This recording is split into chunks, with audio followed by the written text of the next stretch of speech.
Om, Namaste to all. Another video I'm giving in English.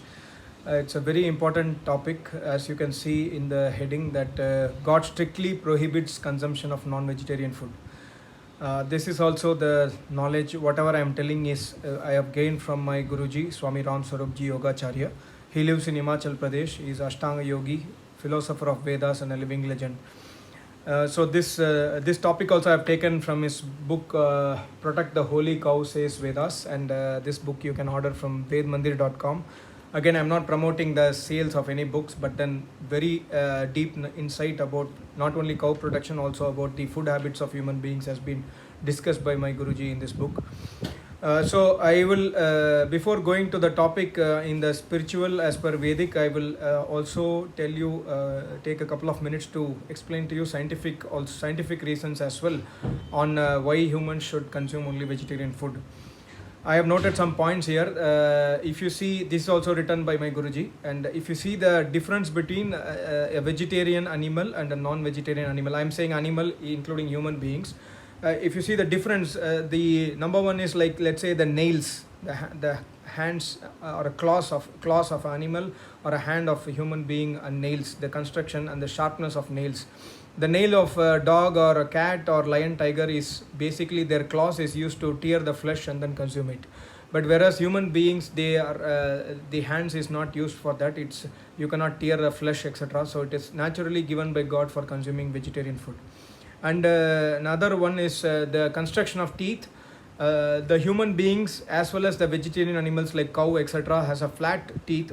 All the teeth are more or less flat. And whereas if you see the animals which consumes non-vegetarian food, their teeth is extremely sharp, and then they have very strong canines. And this is basically for them to cut the flesh and eat it.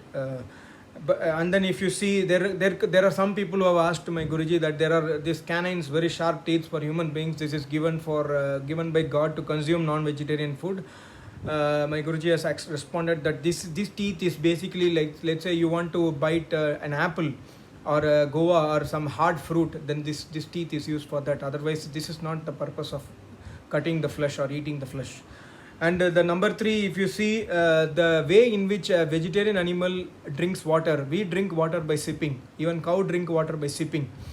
Whereas if you see dog or cat or any animal, they will drink, which is consuming non-veg food or carnivorous, they will consume water by licking. This is a natural difference, and God has created between vegetarian and non-vegetarian food. And if you see, another one is, if you see the food pipe, esophagus, small intestine, large intestine, the creation of human body versus the carnivorous animals, it's different. The food pipe is proportionate to body size, is very long for a vegetarian animal, and it's very short for a non-vegetarian animal. So this is also another scientific reason. And also you can see that non-vegetarian meat eaters animals can naturally live without food for many days, because like in forest, like example lion or tiger, they don't get everyday flesh. They eat once in 2-3 days whenever they get it. Otherwise also they can survive and they can live. But human beings or all the vegetarian animals, they need to consume food every day. Meals, we have to eat meals and food every day. Even the vegetarian animal, let's say this elephant, which consumes hundreds of kilograms of food every day, they also need to consume food every day because they are vegetarian animals. So this is also a fundamental scientific difference what God has made between these two.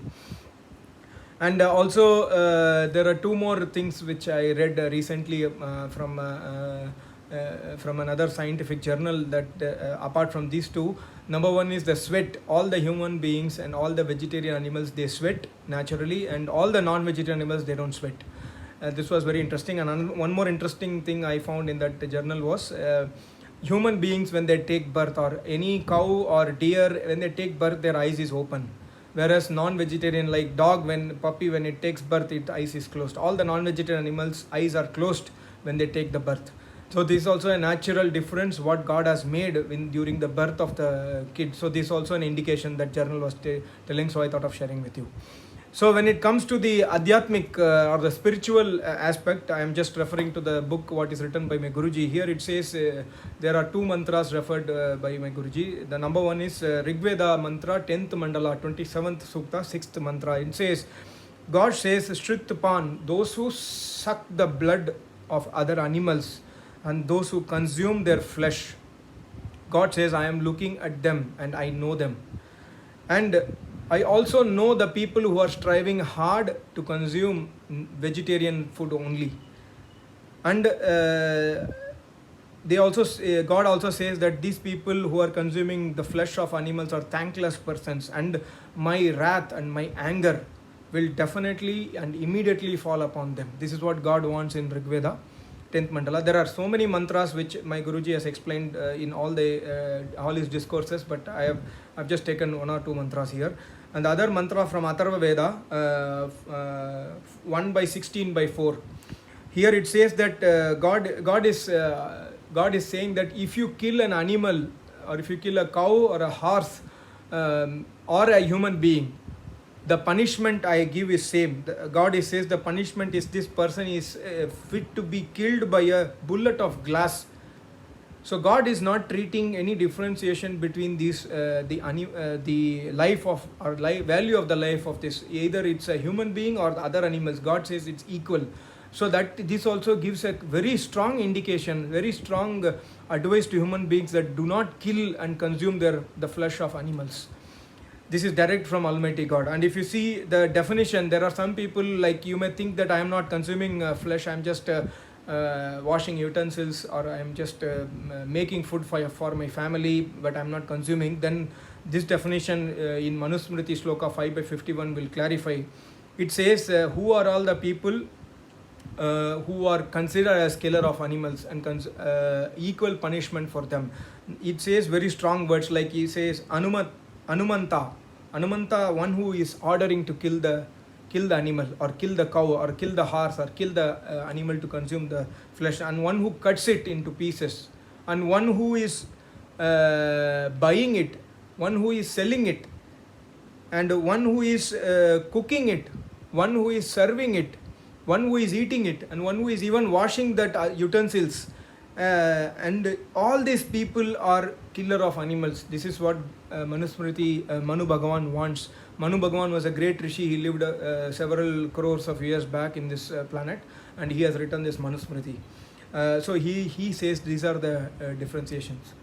And further, there are some people who have asked a question to my Guruji in his website, and it's very apt, appropriate, because you may have this doubt. The argumentation put forward by the people who are consuming non-vegetarian food is that, okay, plants and trees and crops, these also have souls. Science also has proved that trees are having souls. They are living organisms. So we are cutting or killing the crops or plants. Then what is the harm in me killing a chicken or me killing a goat and eat it? So the answer given by my Guruji is really wonderful and logical from Vedas. He says that if you pluck a apple, for example, from an apple tree, or a guava from a guava tree, even if you don't pluck it, at some point of time it will ripen and fall on the ground. And if you pluck it, the tree is not going to die.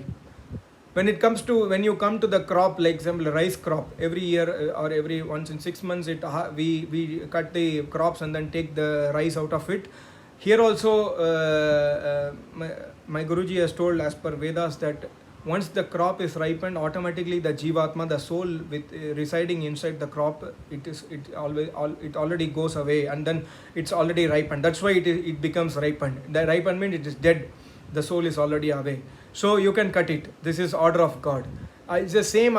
This is applicable same for greeneries like spinach or other green leafy vegetables we consume. It is already ripened. The Jivatma has left. So we are not killing it. And if you see one more, if you try to kill an animal in a butcher shop, like butcher kills the animals, they scream.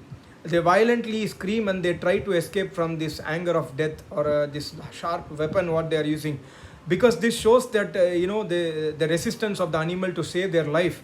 But naturally, if you go and pluck a apple, the tree will not show resistance. If you go and cut the crop is not showing resistance. Why? It's a design by God. This is for our consumption, and there is no Jivatma inside also. So these are some of the fundamental logical explanations which I have learned from my Guruji. And You have to, as I told, there are so many knowledge in the website vedmandir.com. Please go through the question answers on all the aspects. He has given answers to many questions, including this vegetarian, non-vegetarianism. Last but not least, I would also taking this opportunity. There are 4 types of different types of yonis in this planet. These are the only 4 types. Number 1 is Andaj yoni, then Udbij, then Jarayuj, and then Svedaj. Andaj means the birth is happening from the egg, anda. I mean, it is the hatch of egg is hatching and the life is born. Like example, snake or crocodile or chicken, they're coming out of egg. Other one is Udbij, plants coming out of the earth. These are called Udbij yoni. And then the other yoni is Jarayuj, which like mammals, which take birth by skin contact. And the other one is Svedaj, which are formed by sweat. Like example, if you keep a jar closed with some cereals or rice inside it, sometime later if you open, then there are insects and small organisms you can see. Naturally, these are born out of the sweat and the birth, intense heat and the sweat. So these are the 4 types of yoni which we have to understand. So now I have tried to explain about the knowledge given by my Guruji on why we should consume only vegetarian food, why we should not consume, because it is order given by God. And as I told, Vedas are direct from Almighty God, and we have to obey the order given by God, because God says, if you obey my order, if you follow Vedas, then you are doing pious deed. If you are going against Vedas, you are doing sins. So we have to come out of sins, and we have to make this earth a peaceful place to live in. 5,000 and up until 5,000 years back, like until the Mahabharata time. Before that, Vedas was in vogue across the universe and across the planet. All of the people, they were following vegetarian. They were doing daily homas. They were reading Vedas. They were listening Vedas from Acharya. But now, unfortunately, we have lost this track. Humans have created various religions. Each religion prescribe their own food habits. We have to go back to Vedas, and we have to follow the instructions of God. If you like this video, please subscribe the channel and forward it to the people who are interested to understand what is there in Vedas. And if you don't like this video, please give a comment that what is wrong in this, or ask questions. If I don't know, then I will ask my Guruji and come back to you, or else you can directly put forward questions in the website vedmandir.com. I will try to connect to you soon with another interesting topic. For that, till that time, thank you so much. Namaste. Om.